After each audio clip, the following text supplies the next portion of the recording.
कार्तिक माह में तुलसी में जल डालने से कौन सा फल मिलता है? आप सभी को कार्तिक माह की हार्दिक शुभकामनाएं। कार्तिक का महीना बहुत ही पवित्र महीना होता है। इस महीने में भगवान विष्णु की पूजा होती है। कार्तिक के महीने में तुलसी माता का भी पूजन किया जाता है। हिंदू धर्म में तुलसी के पौधे को बहुत ही पवित्र पौधा माना जाता है।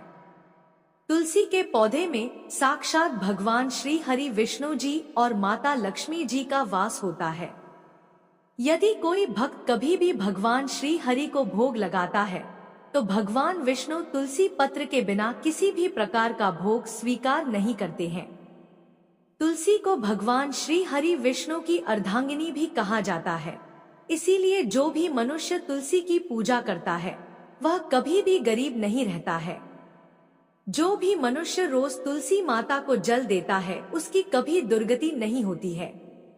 ऐसा मनुष्य घोर पाप करने के बाद भी नरक में नहीं जाता है। आज मैं आप सभी को एक कथा के माध्यम से बताती हूँ कि कार्तिक माह में तुलसी को जल देने से कौन सा फल मिलता है। अगर आप भगवान विष्णु के सच्चे भक्त हैं तो उनकी कृपा प्राप्त करने के लिए कमेंट में जय श्री हरि या जय श्री हरि विष्णु अवश्य लिखें। चलिए कथा का श्रवण करते हैं।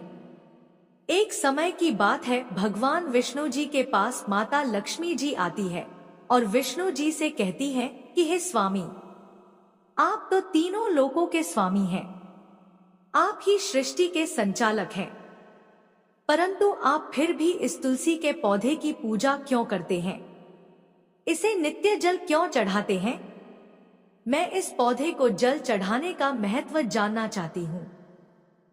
माता लक्ष्मी की बात सुनने के बाद भगवान विष्णु बोले कि हे देवी लक्ष्मी, तुलसी साक्षात लक्ष्मी जी का ही रूप है और माता लक्ष्मी धन की देवी है और आपकी नित्य पूजा करने के करोड़ों फायदे हैं जो मनुष्य को पता नहीं होते हैं।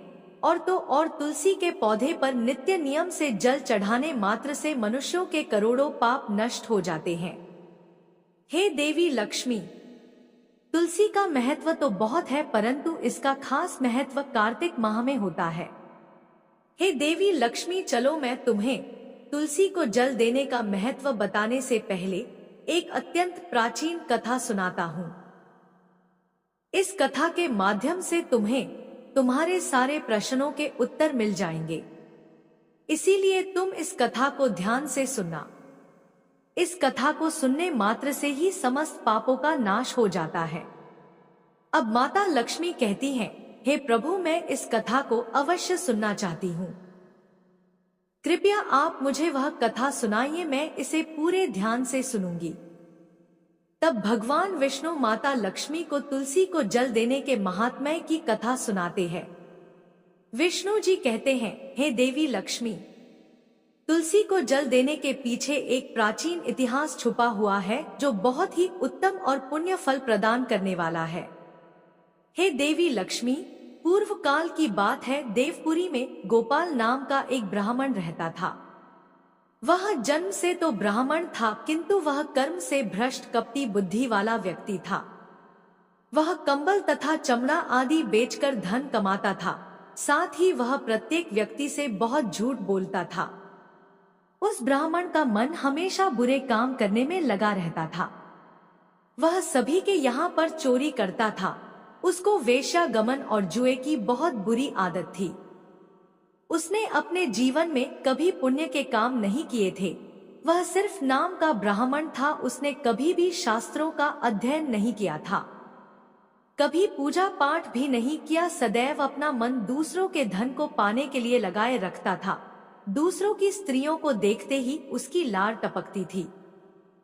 गोपाल दिन में जो भी धन कमाता था वह उस धन को रात्रि में वेश्याओं के साथ रात बिता के उनके साथ गमन में खत्म कर देता था। इस प्रकार से वह अत्यंत पापी ब्राह्मण अपना जीवन केवल पाप के कार्यों को करने में व्यतीत करता था। वह इतना कपटी ब्राह्मण था कि उसने अपने मुख से कभी भगवान श्री हरि विष्णु का नाम भी नहीं लिया था और ना कभी देवी देवताओं का पूजन किया था। अब भगवान विष्णु कहते हैं कि हे देवी लक्ष्मी, इस प्रकार से पाप करते हुए उस ब्राह्मण को अनेक वर्ष बीत जाते हैं। फिर एक दिन उस ब्राह्मण ने कंबल खरीदी और बिक्री करने के लिए अरुणाचल नगरी पहुंच जाता है। अब उस नगर के पास से नर्मदा नदी बहती थी। वह नदी बहुत ही पावन थी, इसलिए उस नदी में स्नान करने के लिए दूर दूर से बहुत से लोग आया करते थे। जब वह गोपाल ब्राह्मण वहां पहुंचा तो उसने देखा कि आज भी वहां पर कई सारे ब्राह्मण आए हुए हैं, पर वह ब्राह्मण उसी नदी के किनारे के एक आश्रम में ठहरता है। गोपाल वहां देखता है कि उस आश्रम में तो अनेक विद्वान ब्राह्मण हैं, जो पुराणों का पठन तथा भगवान विष्णु की स्तुति करने में मग्न है। अब वह पाखंडी ब्राह्मण गोपाल भी ढोंग करता हुआ वहीं पर उनके साथ रुक जाता है, और उन विद्वान ब्राह्मणों के साथ जब वह रुकता है तो उसे भी भगवान श्री हरि विष्णु का नाम सुनने का अवसर मिल जाता है। क्योंकि उस ब्राह्मण को बिक्री करनी थी तो वह वहीं पर कुछ दिन रुक जाता है। अब वह वहां पर जब रुकता है तो देखता है कि वहां पर आए हुए लोगों ने गायों का पूजन करके ब्राह्मणों को भोजन कराया। तो उस पापी ब्राह्मण ने भी उन सभी के साथ बैठकर भोजन किया और भगवान का प्रसाद भी ग्रहण किया। भगवान विष्णु कहते हैं, हे देवी लक्ष्मी। वहीं पर उस आश्रम में एक तुलसी का पौधा था। सबको देखकर वह पाखंडी ब्राह्मण भी जाने अनजाने में ही उस तुलसी के पौधे में जल डालने जाने लगा था। वह श्रद्धा भाव से नहीं जाता था, उसके मन में कोई विचार नहीं था कि वह क्या कर रहा है।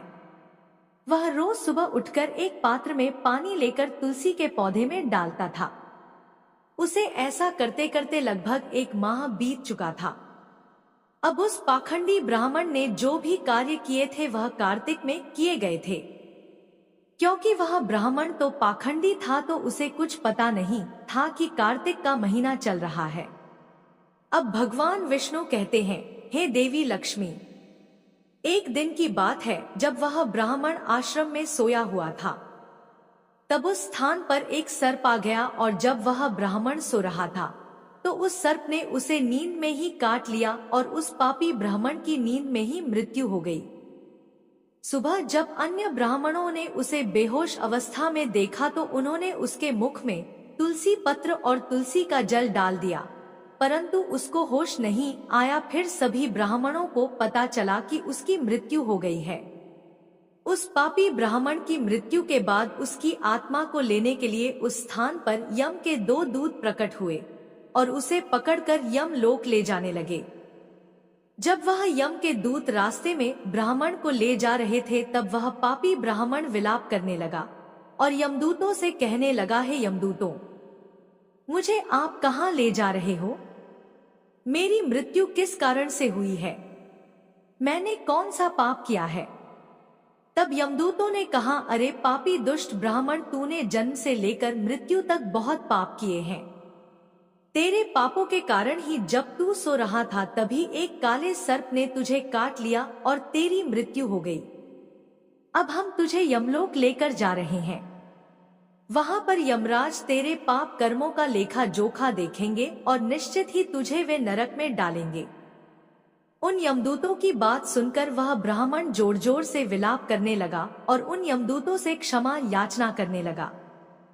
किंतु यम के दूतों को उस पर जरा सी भी दया नहीं आई, क्योंकि वे मृत्यु के देवता की आज्ञा का पालन कर रहे थे और वे उसे पीटते हुए यमलोक लेकर गए। जब यम के दूत उस ब्राह्मण को लेकर यमराज के सामने पहुंच गए तो यमराज के पास बैठे हुए चित्रगुप्त ने उस ब्राह्मण के जन्म से लेकर मृत्यु तक के कर्मों का लेखा जोखा निकाला और यमराज से कहने लगे, हे महाराज, इस ब्राह्मण ने तो बचपन से लेकर मृत्यु तक पाप ही पाप किए हैं। इसने कोई पुण्य का काम कभी किया ही नहीं है, यह तो महापाप है। तब यमराज बोले कि अरे इसे तुरंत ही मेरी नजरों से दूर कर दिया जाए और कुंभी पाप नरक में डाल दिया जाए। अब यमराज जी उस दूत से कहते हैं, हे दूत, जीवन भर पाप करने वाले इस दुष्ट ब्राह्मण को उठाकर ले जाओ और इसे कुंभी पाक नरक में डाल दो। यमराज के आदेशों का पालन करते हुए यमदूत उस पापी ब्राह्मण को लेकर चले गए और उसे बड़े बड़े मुद्गर से पीटने लगे, जिससे उस ब्राह्मण का मस्तक टूट गया और वे उसे कुंभी पाक नामक नरक में ले गए। उस भयंकर नरक में खौलते हुए तेल के बड़े बड़े घड़े थे, जिसके नीचे भयंकर अग्नि धधक रही थी। यमराज के आदेशों का पालन करते हुए उन यमराज के दूत ने उस ब्राह्मण को उस खोलते हुए तेल के घड़े में डाल दिया। अब भगवान विष्णु कहते हैं कि हे देवी लक्ष्मी, लेकिन जैसे ही वह ब्राह्मण उस खोलते हुए तेल के घड़े में गिरा, वह तेल तुरंत ही एकदम से ठंडा पड़ गया। इस विचित्र घटना को देखकर उस यम के दूत को बड़ा आश्चर्य हुआ। उसने सोचा कि अरे, ऐसा पहले कभी नहीं हुआ था। आज इस ब्राह्मण को इसमें डालने पर यह ठंडा कैसे हो गया। उसने कितने ही पापियों को उस तेल के घड़े में डाला था, वे सभी उस खोलते तेल में गिरकर छटपटाने लगते थे। लेकिन जैसे ही वह ब्राह्मण उस तेल में गिरा, तब वह तेल अचानक से शांत और शीतल हो गया। इस आश्चर्यजनक घटना को देखते ही वह यमदूत तीव्र गति से दौड़ता हुआ सीधा यमराज जी के पास जा पहुंचा। तब उस दूत को इतना घबराया हुआ देखकर यमराज ने पूछा, हे दूत, क्या बात है? आखिर तुम इतनी तीव्र गति से दौड़ते हुए क्यों आ रहे हो? फिर वह दूत कहता है, हे यमराज, आपने जिस ब्राह्मण को कुंभी पाक नरक में डालने के लिए कहा था, हमने वैसा ही किया, और जैसे ही हमने उसे कुंभी पाक नरक में डाला, तब नरक की अग्नि बुझ गई और वह खौलता हुआ तेल भी बिल्कुल ठंडा पड़ गया। अब यमराज जी कहते हैं, हे दूत, यह तो बड़ी ही विचित्र घटना है, ऐसा तो पहले कभी नहीं हुआ। अब यमराज भी अपने मन में विचार कर रहे होते हैं। तभी उस स्थान पर देवर्षि नारद जी पधारते हैं। देवर्षि नारद जी को देखकर यमराज अत्यंत प्रसन्न होते हैं और उन्हें प्रणाम करके उनका स्वागत करते हैं। फिर यमराज नारद जी से कहते हैं, हे देवर्षि नारद, आप उचित समय पर आए हैं। हमने आज एक अत्यंत पापी ब्राह्मण को कुंभी पाक नरक में गिराया है, किंतु उसके गिरते ही नरक की अग्नि ठंडी पड़ गई है और खोलता हुआ तेल भी शीतल बन गया है। यमराज जी की बात सुनकर देवर्षि नारद जी कहने लगते हैं, हे धर्मराज, आपने जिस ब्राह्मण को नरक में डाला है वह नरक में डालने योग्य नहीं है, क्योंकि इस ब्राह्मण के द्वारा अनजाने में ही ऐसा कर्म हो गया है जो नरक का नाश करने वाला है। जो पुण्य कर्म करने वाले लोगों के साथ रहता है, उसे उनके पुण्य का भाग फल मिल ही जाता है। और यह ब्राह्मण तो 1 महीने तक भगवान श्री हरि विष्णु जी के भक्तों के साथ रह चुका है। इस ब्राह्मण ने एक आश्रम में रहते हुए नित्य तुलसी को जल अर्पण किया है, इसीलिए यह बहुत बड़ा पुण्यवान बन गया है। इसके समस्त पाप नष्ट हो गए हैं और यह ब्राह्मण अब स्वर्ग लोक जाने का अधिकारी बन गया है। इस ब्राह्मण ने अनजाने में ही इतना पुण्य कमाया है जो जन्म जन्मांतर में मनुष्यों को प्राप्त नहीं होता है, इसीलिए आप इसे नरक में ना पकाओ। इस ब्राह्मण के पापों के लिए इसे केवल इतना दंड दो कि इसे नरक लोक का दर्शन करावाओ। अब भगवान विष्णु कहते हैं कि हे देवी लक्ष्मी। देवर्षि नारद की बात सुनकर यमराज अत्यंत प्रसन्न होते हैं और उस ब्राह्मण को कुंभी पाक नरक से निकाल कर लाते हैं और अपने दूतों से कहते हैं कि हे दूत, इस ब्राह्मण महात्मा को ले जाओ और संपूर्ण नरकों का दर्शन कराओ। यमराज की बात को सुनकर यम के दूत उस ब्राह्मण को ले जाते हैं और उसे संपूर्ण नरकों का दर्शन कराते हैं। इस प्रकार से यम के दूत उस ब्राह्मण को संपूर्ण नरकों का दर्शन कराते हैं और फिर से यमलोक में ले जाते हैं और फिर वह ब्राह्मण एक यक्ष बन जाता है। अब भगवान विष्णु कहते हैं कि हे देवी लक्ष्मी, जैसे मुझे वैकुंठ लोक प्रिय है, वैसे ही जो मनुष्य नित्य तुलसी जी की पूजा करता है और तुलसी को जल देता है, वह मुझे सबसे अधिक प्रिय है। उस मनुष्य की कभी दुर्गति नहीं होती है, वह कभी नरक में नहीं जाता है। जिन घरों में तुलसी का पौधा सदैव ही हरा भरा रहता है, उस घर में सुख शांति और समृद्धि बनी रहती है। हे देवी, साथ ही भगवान विष्णु की पूजा में और उन्हें चढ़ाए जाने वाले भोग में तुलसी के पत्र अवश्य होने चाहिए, क्योंकि तुलसी पत्र के बिना भगवान विष्णु किसी भी प्रकार का भोग स्वीकार नहीं करते हैं। इसीलिए प्रत्येक घर में तुलसी का पौधा अवश्य होना चाहिए। अगर आपके घर में तुलसी है तो सुख शांति और समृद्धि के लिए कार्तिक मास में तुलसी को चुनरी अवश्य चढ़ाने चाहिए। हमेशा ध्यान रहे कि तुलसी का पौधा चुनरी के बिना अधूरा होता है। तुलसी केवल एक पौधा नहीं है बल्कि वह देवी है। वह त्रिलोक के स्वामी भगवान विष्णु की पत्नी है। इसीलिए तुलसी को चुनरी अवश्य ही चढ़ाना चाहिए। इससे पति पत्नी में प्रेम और विश्वास बढ़ता है। घर में रहने वाली महिलाएं सदा सुहागिन और सौभाग्यशाली रहती हैं। तुलसी का विवाह भी अवश्य करना चाहिए। इससे मनुष्य के सभी दुखों का अंत होता है और सांसारिक जीवन सुखमय बीतता है। तुलसी के पौधे के पास अपने मुख से कभी भी कोई अपशब्द नहीं बोलना चाहिए। तुलसी के पास भूल से भी जूते चप्पल अथवा झाड़ू पोंछा नहीं रखना चाहिए, क्योंकि ऐसे किए जाने वाले कार्यों को शास्त्रों में पाप माना गया है। जहाँ पर तुलसी का पौधा होता है उस स्थान के आसपास आपको भूलकर भी थूकना नहीं चाहिए। तुलसी के पास जल से भरा हुआ पात्र भी नहीं रखना चाहिए। तुलसी के पौधे के पास दीपक जलाने के बाद दीपक को वहां से हटा देना चाहिए, क्योंकि तुलसी के नीचे बुझा हुआ दीपक रखना अशुभ माना जाता है। जिस स्थान पर भी तुलसी का पौधा होता है उस स्थान को हमेशा ही स्वच्छ रखना चाहिए। इसीलिए नियमित रूप से तुलसी के पौधे के पास साफ सफाई का ध्यान रखें। तुलसी के पौधे में शिवलिंग और गणेश जी की प्रतिमा नहीं रखनी चाहिए। साथ ही तुलसी के गमले में अन्य किसी भी प्रकार का पौधा लगाना इसे भी अशुभ माना जाता है। तुलसी के पौधे के पास कपड़े भी नहीं सुखाने चाहिए, अन्यथा कपड़ों से गंदा पानी तुलसी के पौधे पर गिर सकता है। ध्यान रहे तुलसी के पौधे को नाखून से नहीं तोड़ना चाहिए, इससे तुलसी का अपमान होता है। यदि तुलसी के पत्ते सूख कर गिर जाते हैं तो उन्हें कचरे में नहीं फेंकना चाहिए। उन पत्तों को तुलसी की मिट्टी में ही दबा देना चाहिए और रविवार और एकादशी के दिन तुलसी के पत्ते नहीं तोड़ने चाहिए और ना ही रविवार को तुलसी को जल चढ़ाना चाहिए। बाकी अन्य दिन नित्य तुलसी को सुबह जल देना चाहिए और शाम के समय एक दीपक जलाना चाहिए। अक्सर महिलाएं स्नान के बाद अपने बाल खुले रखकर ही तुलसी को जल देती है। ऐसा करना भी पाप माना जाता है। महिलाओं को इस बात का हमेशा ध्यान रखना चाहिए कि महिलाओं को हमेशा ही अपने बाल बांधकर माथे पर सिंदूर लगाकर ही तुलसी में जल चढ़ाना चाहिए। इससे उस स्त्री को तुलसी माँ का आशीर्वाद प्राप्त होता है। घर में तुलसी का पौधा लगाते समय ध्यान रहे कि इसके लिए गंदी मिट्टी का उपयोग नहीं करना चाहिए। तुलसी के पौधे के लिए शमशान की अथवा गंदगी वाले स्थान की मिट्टी का कभी उपयोग नहीं करना चाहिए। इससे तुलसी माँ रूठ जाती है और सूखने लगती है। तुलसी का पौधा कभी गंदे स्थान पर नहीं लगाना चाहिए, जैसे नाली अथवा बाथरूम के पास।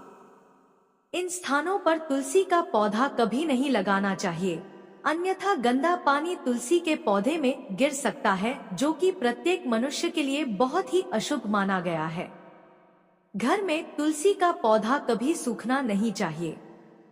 शास्त्रों में ऐसी मान्यता है कि तुलसी के पौधे के सूखने से अकाल मृत्यु की सूचना प्राप्ति होती है। घर में तुलसी का पौधा सूख जाए तो घर की सुख समृद्धि समाप्त हो जाती है। सूखी हुई तुलसी में मां लक्ष्मी का वास नहीं होता है। शास्त्रों के अनुसार मासिक धर्म के दौरान महिलाओं को तुलसी के पौधे में पानी नहीं डाल चाहिए और तुलसी को स्पर्श भी नहीं करना चाहिए। यह उन महिलाओं के लिए वर्जित है। तुलसी को बिना स्नान किए जल नहीं देना चाहिए और पैरों में चप्पल आदि पहनकर भी तुलसी को जल नहीं देना चाहिए। तुलसी को जल देते समय ध्यान रहे कि वह जल आपके पैरों पर ना पड़े, इससे तुलसी माता का अपमान होता है। अब भगवान विष्णु कहते हैं कि हे देवी लक्ष्मी, तुलसी पर कभी झूठा पानी नहीं डालना चाहिए, इससे तुलसी माता रूठ जाती है और नित्य तुलसी के दर्शन से मनुष्य को स्वर्ग की प्राप्ति होती है। तुलसी पत्र के सेवन से मनुष्य के सभी पाप नष्ट हो जाते हैं। तुलसी का पौधा हमेशा ही घर के सामने लगाना चाहिए। इसे पूर्व अथवा उत्तर दिशा में लगाने से सबको शुभ संकेत प्राप्त होता है। तुलसी के पास मरुस्थलीय पौधे रखना बेहद अशुभ माना जाता है। ऐसे पौधों से नकारात्मक ऊर्जा निकलती है। शास्त्रों में कहा गया है, जिन पौधों से हरी भरी कलियों की उत्पत्ति ना हो, उसके स्थान पर कांटे निकलते हो तो ऐसे पौधों को तुलसी के पास कभी रखना नहीं चाहिए। शास्त्रों में केले के पौधे का विशेष महत्व बताया गया है। अगर तुलसी के पौधे के पास केले का पेड़ लगा देते हैं तो इसका कई गुना अधिक लाभ प्राप्त होता है। केले के पेड़ में भगवान श्री हरि विष्णु जी का वास होता है। इसे तुलसी के पास लगाने से घर में सुख समृद्धि आती है। तुलसी के पौधे में शालिग्राम अवश्य रखना चाहिए। तुलसी के गमले में शालिग्राम रखने से तुलसी का और भी अधिक शुभ प्रभाव आपको देखने को मिलेगा। शालिग्राम भगवान विष्णु भगवान का निराकार रूप माना जाता है। यह काले रंग का पत्थर होता है जिसे विलक्षण और मूल्यवान माना गया है। इसे अगर तुलसी के गमले में रखेंगे तो आपके घर से संपूर्ण नकारात्मक ऊर्जा नष्ट हो जाएगी। घर में केवल एक ही शालिग्राम की पूजा करनी चाहिए। पुराणों में कहा गया है, भगवान विष्णु की मूर्ति से बढ़कर शालिग्राम का पूजन करना ज्यादा उत्तम होता है। शालिग्राम को चंदन लगाने के बाद एक तुलसी का पत्ता रखना चाहिए। प्रतिदिन शालिग्राम को स्नान कराना चाहिए। ऐसा करने से सभी जन्मों के पाप नष्ट हो जाते हैं। शालिग्राम भगवान सकारात्मकता और सात्विकता का प्रतीक होते हैं। भगवान विष्णु कहते हैं कि हे देवी लक्ष्मी, जो भी मनुष्य मेरे द्वारा बताई गई इन बातों पर अमल करता है वह निश्चय ही बहुत ही जल्द सुखी और करोड़पति बन जाता है। तब माता लक्ष्मी कहती हैं कि हे नाथ, आपका मुझे इस कथा का श्रवण कराने के लिए धन्यवाद। इस प्रकार से भगवान विष्णु ने देवी लक्ष्मी को कार्तिक माह में तुलसी के पौधे को जल देने का महत्व बताया और घर में तुलसी का पौधा लगाने के नियम बताए हैं। जो भी मनुष्य भगवान विष्णु के द्वारा बताई गई इन बातों को ध्यान में रखकर चलता है तो अवश्य ही उसे पुण्य फल की प्राप्ति होती है और काल भी उसका कुछ नहीं बिगाड़ सकता है। आपको हमारे द्वारा सुनाई गई कथा कैसी लगी, हमें कमेंट करके अवश्य बताइएगा। मिलते हैं फिर एक नई कहानी के साथ, तब तक के लिए है श्री कृष्णा, राधे राधे।